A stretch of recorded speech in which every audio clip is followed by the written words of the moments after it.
बोझ। कविता अपने माता पिता की बहुत लाडली थी। 3 बड़े भाइयों की बहन थी। कोई भी चीज़ मांगने पर उसी वक्त सामने हाजिर हो जाती। पूरे घर में रौब था उसका। पूरे परिवार और नौकरों पर राजकुमारी की तरह हुक्म चलाती थी कविता। स्कूल में भी पूरा रौब था उसका। बड़े घर की लाडली जो थी वह। ऐसे ही उसने कॉलेज में दाखिला लिया। उसके ठाठ बाट बड़ी गाड़ी में आना जाना, हर दिन नया फैशन देखकर हर कोई उससे दोस्ती करना चाहता था।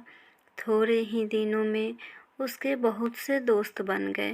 पूरे कॉलेज में उसकी अपनी ही एक पहचान थी। इन दिनों उसके लिए एक रिश्ता आया। खानदानी लोग थे और पापा की पुरानी जान पहचान थी। उनके साथ कविता के साथ कोई ज़बरदस्ती नहीं थी, पर कविता ने फिर भी हाँ कर दी, क्योंकि वह अपने परिवार से बहुत प्यार करती थी। वह जानती थी कि वह लोग उसका अच्छा ही सोचेंगे। लड़के का नाम राज था। राज काफ़ी पढ़ा लिखा और समझदार लड़का था। ससुराल वाले भी बहुत अच्छे थे।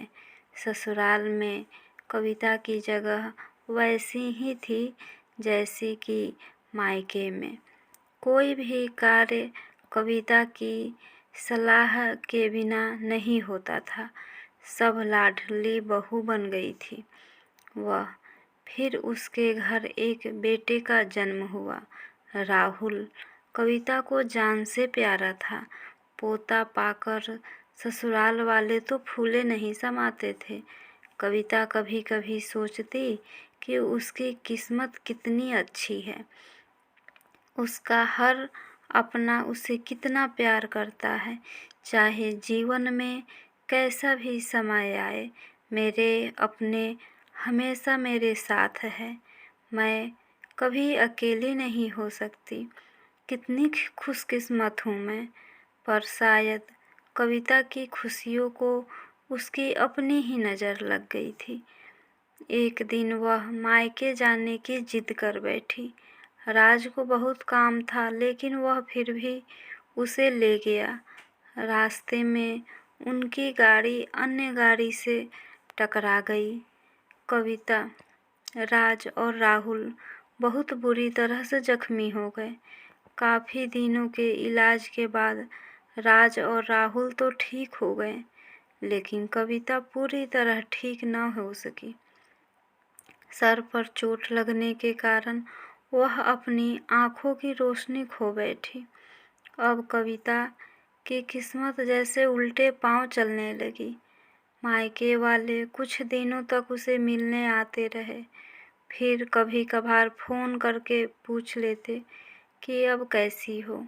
धीरे धीरे ये सिलसिला भी कम हो गया। ससुराल वालों ने सहानुभूति भी कम होने लगी।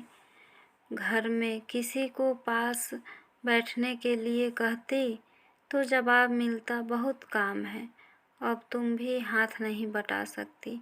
राज भी चिड़चिड़ा हो गया था। बस राहुल ही था उसके साथ, जिसके साथ हंसते खेलते उसका वक्त गुजरता। एक दिन कविता के हाथ से कुछ सामान गिर गया, जिसकी वजह से राहुल को हल्की सी चोट लग गई। कविता के सास ससुर ने राहुल को उससे मिल अलग कर दिया कि कहीं उसके ना देखने की वजह से बच्चे को कोई नुकसान न हो जाए। कविता अंदर से टूट चुकी थी।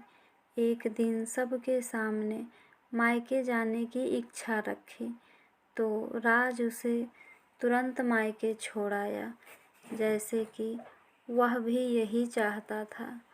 लेकिन राहुल को उसके साथ नहीं भेजा गया। कविता कभी राहुल से दूर नहीं रही थी, पर अपनी कमी के कारण उसने ज़्यादा बहस नहीं की।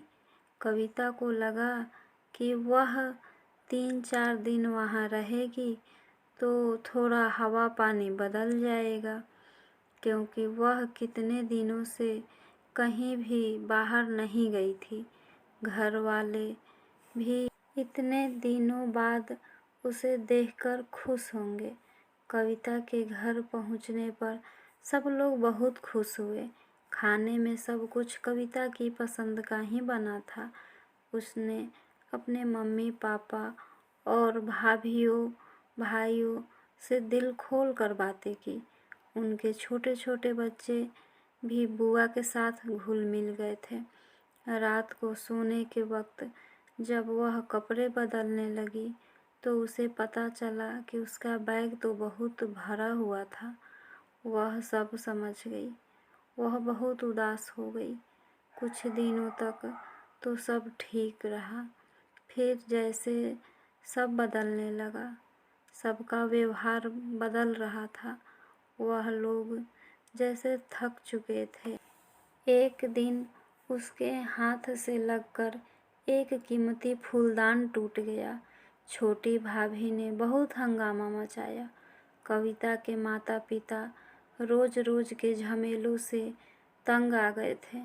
उन्होंने राज को खुद से फ़ोन कर दिया। राज कविता को अपने घर ले गया। कविता को अपने परिवार वालों से ये उम्मीद ना थी। जिस कविता के कहे बिना घर में एक पत्ता भी नहीं हिलता था, उस घर के लिए वह अब बोझ बन चुकी थी। राज के साथ ससुराल आते वक्त वह बहुत खुश थी, क्योंकि वह अपने घर जा रही थी, अपने जिगर के टुकड़े राहुल के पास। परंतु यह खुशी भी कुछ पल की ही थी। सारा बंदोबस्त पहले ही किया हुआ था। कविता को सीधे ऊपर वाले कमरे में पहुंचा दिया गया। राहुल से दूर रहने की सख्त चेतावनी दी गई। एक काम वाली लता को उसकी जिम्मेदारी सौंपी गई, जो उसके खाने पहनने जैसी ज़रूरतों का ध्यान रखती। कविता ज़्यादातर चुप ही रहती। कभी कभी काम वाली लता से थोड़ा बतिया लेती। उसके जरिए राहुल का पता चल जाता। सबकी लाडली बेटी और बहू सबके लिए बोझ बन चुकी थी। दोस्तों, ये कहानी आपको कैसी लगी? कमेंट करके ज़रूर बताइएगा। प्लीज़ लाइक, सब्सक्राइब और शेयर करना ना भूलें।